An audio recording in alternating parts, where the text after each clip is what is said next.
Well, Epomaker has just launched the all-new RT85 Mechanical Keyboard with hot swappable switches, which is under 7,000 bucks.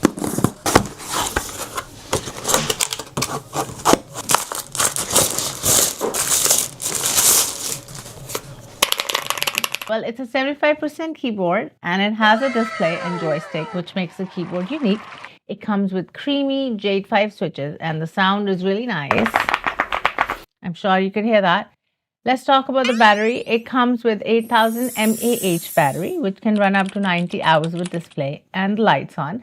And if you turn off the light and display, then it can run for 320 hours in a single charge.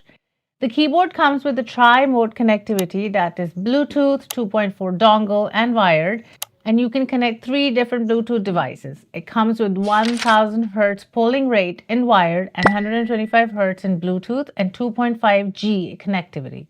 And yes, the keyboard is compatible with your Android devices, Windows and Mac as well.